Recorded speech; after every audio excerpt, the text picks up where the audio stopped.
Hey there, and thank you for joining me on the Retro Game Couch. I'm moving houses in about 2 months, so a lot of my retro stuff is already in boxes, like my big box PC collection, of course, except for Laura, because she won't fit in any box with her big personality. And while cleaning things up and putting things in boxes, I found the coolest handheld that I own, the MERLIN.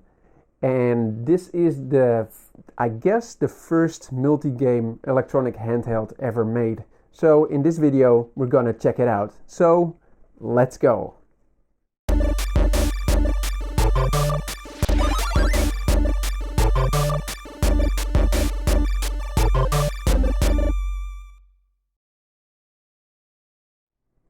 So here is the MERLIN, and it's looking pretty good for a toy that was released on the market in 1978. And it was invented by former NASA employee Bob Doyle and his wife Holly and her brother Wendell Thomas. And it's noted as one of the most popular handheld games. It sold over 5 million units during its initial run, so it sold a lot more in its entire lifetime. On the inside, it's pretty basic. It's a single-sided board with a few LEDs and a few capacitors. But the brain of the machine is a microcontroller made by Texas Instruments, which is the TMS 1100, which is a 4-bit microcontroller. Looking closer at the device, we have a big speaker right here. We have these touch buttons, 0 till 10, and you can see the numbers in the lower right corner if you look closely. And on the bottom we have new game, same game, hit me, and computer turn. On the right side you have the on and off switch. On the back is the battery cover, which holds 6 AA batteries. And on the right you can plug in an AC adapter. It's such a cool looking device. It looks like a phone, kinda, but from, I don't know, Star Trek or something. It looks amazing. And it still does in 2021. So enough talking about the device. Let's check out the 6 built-in games of the MERLIN. So turning the MERLIN on, it will light up all the LEDs, and then it flashes the top one to indicate that it's waiting for your input. So if we say new game 1, we can play Tic Tac Toe. Now this is the Tic Tac Toe field. I can start, or MERLIN can start. Let me start. My LEDs are flashing.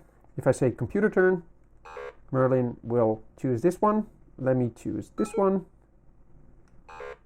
MERLIN goes for that one. Now it will end in a tie.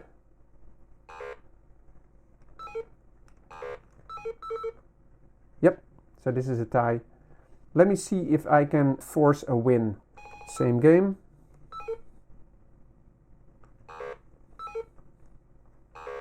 Yep, now MERLIN made the mistake of picking the corner. Now let me place mine here. And we've won. Very nice. This is the only way that I found that I can beat MERLIN. So tic-tac-toe, really fun. You can also let MERLIN start, of course, if you say same game and then say computer turn, MERLIN will pick a spot. Let's move on to game 2. So game 2 isn't really a game, it's called Music Machine, and it lets you play a song using the keypad, and then MERLIN will repeat what you typed on the keypad. And the manual comes with a pretty big list of songs you can type in on the MERLIN, and just imagine that you are a kid in 1978 that has a computer that repeats what you type in. Let me just demonstrate new game 2, and now we can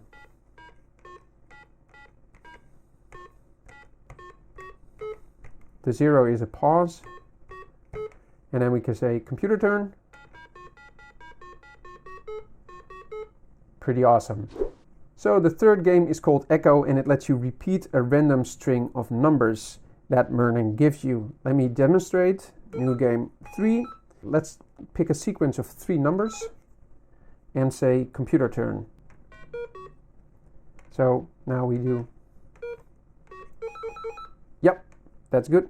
If we say computer turn, it will do that exact same thing. So that's not really useful. So if we say same game 3, yep, you can make these sequences between 1 and 9. So as we say, if we say 1 and then 1, that's really simple. Of course, if we say same game and then say 9 and say computer start, Yeah, good luck solving that. But that's game number 3. So game 4 is my absolute favorite game. It's called Blackjack 13. In normal blackjack, you have to get as close to 21 as you possibly can, but never over. And in Blackjack 13, as the name implies, you have to get as close to 13 as you can. And you get to pick 3, cards, and you have 5 coins. So it's a pretty involving game. And if you lose all your coins, you're out. And if you get 10 coins, then you beat Merlin.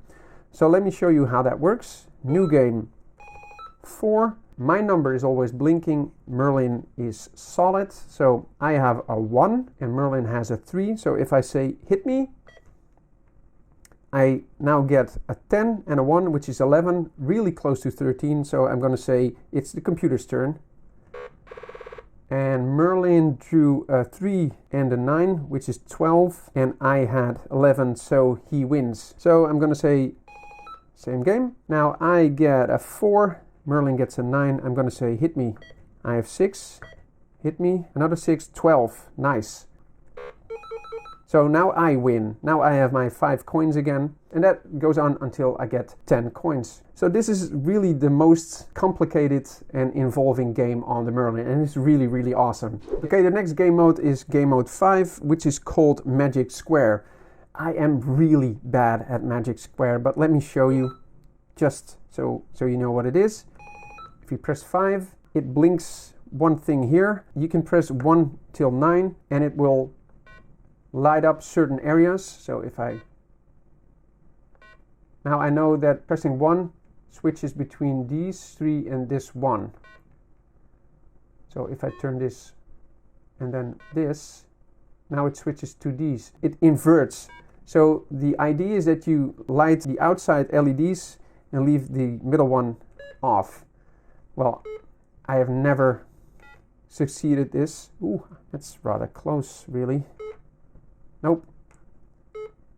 So that's game 5. I think the idea is that you learn to know what each button does and then in that way try to solve the Magic Square just like you would Rubik's Cube. Yeah, Magic Square, it's on there and it's cool.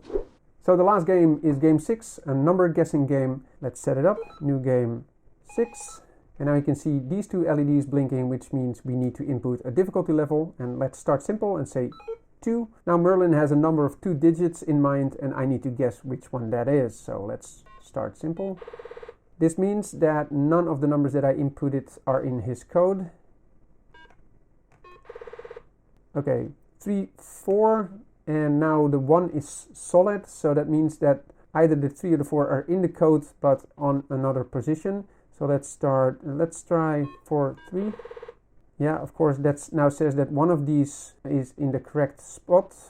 4, 5. No, so that means 5, 3. Yep, so that's it solved. So that's game 6, and you can make it a lot more difficult by choosing a number of 9 digits, but this is basically how the game works. So this was a closer look at the Merlin, the first multi-game electronic handheld device, and I must say, it's a really awesome thing to have in my collection. So for now, thank you so much for watching. Thank you to my patrons for supporting the channel. Subscribe if you haven't already. And for now, I hope to see you next time on the Retro Game Couch. Hello? Hey, Clemens. Yeah, sure. Another versus challenge. Yeah, let's do that soon. Okay, buddy. Talk to you soon. Okay, bye-bye.